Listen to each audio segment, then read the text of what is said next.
Ladies and gentlemen, please welcome Ian Bland and Dobe Newton.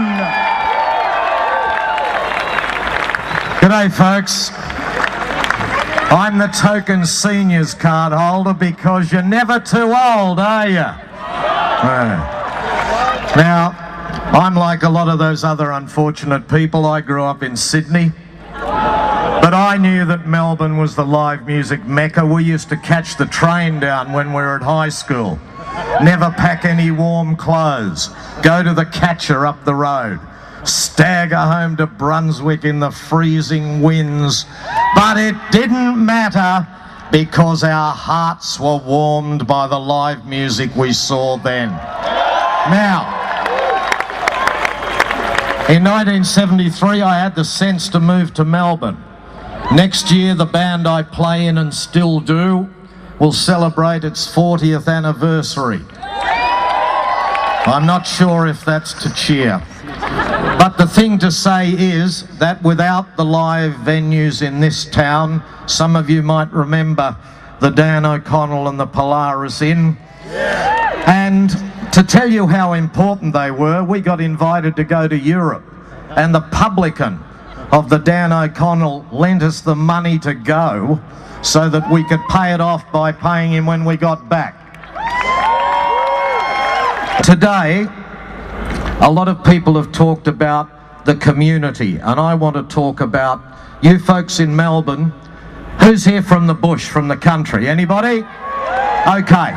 All of you folks from Melbourne, have a think about what might have happened. You live in a city with multiple live venues. One closes, we're sad, it's a tragedy, but you've got somewhere else to go. These regulations actually had the potential to close down the venues in those country towns that we depend on to tour to, and that the industry depends on for its next generation of artists and managers and sound technicians and everybody else. Played at the Loman, Sunday night gone, to a handful, 24, give or take. The bouncers, pleasant fellas, found it a struggle. The struggle was staying awake. A young buck was screaming and carrying on, aggressive, disruptive, not happy. He settled down, no need for security, once his mum finished changing his nappy. And I've rarely seen problems in venues with music compared to some bars around town. I feel safer, less threatened when I go to most pubs than I do under lights outside Crown. But it's up to performers, publicans, punters. It's up to us all to ensure those who decree and enforce understand music's not the disease, it's the cure. Thank you.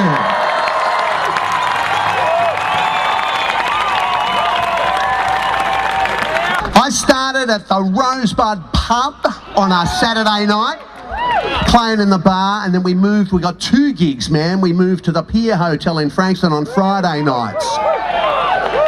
Then Martinis, and Bombay Rock, and the Waltzing Matilda, and the Manhattan, and a whole heap of other gigs, the Matthew Flinders, and that was a robust music scene. It still is. We've survived disco, we've survived pokies, we will survive and flourish. Just over 12 months ago, I lost the gig I had at the Cape Live in Fitzroy. My band had been playing there midweek for a year, and we didn't get a huge crowd. If we had 30 people at a gig, we were happy enough. And there was never any trouble, not once in that time. It would not have happened without 2 organisations coming together, the Fair Go for Live Music and SLAM. Representing those 2 groups, ladies and gentlemen, I'd like to bring to the stage John Perring and Quincy McLean. And our Queen, Helen.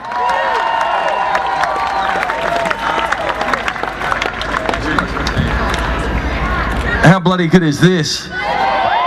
This is Melbourne. We're blown away. We knew it was going to be big. We didn't know it was going to be this big. I do want to ask who the jokers with the placards are. What's it all about? I think they've spent more money on their placards than most of us spend on guitars.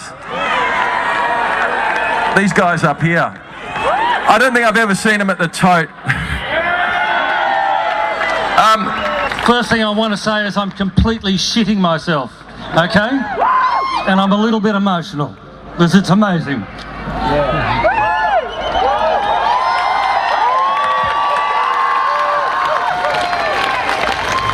Your presence today acknowledges the importance of contemporary music as a pillar of our culture.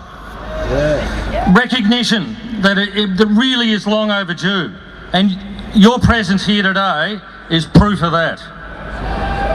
Too long, contemporary music has not been taken seriously. It's not even the poor cousin of the arts, it's the poor bastard locked in the cellar of the arts community.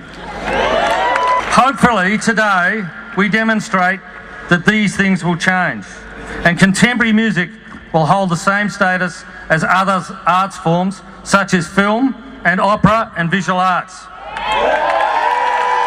Ladies and gentlemen, Richie McLean and Helen Marcoux.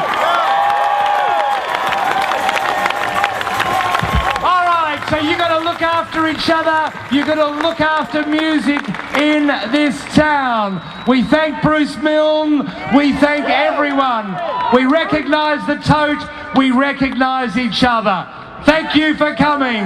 Good luck. One last big roar for live music.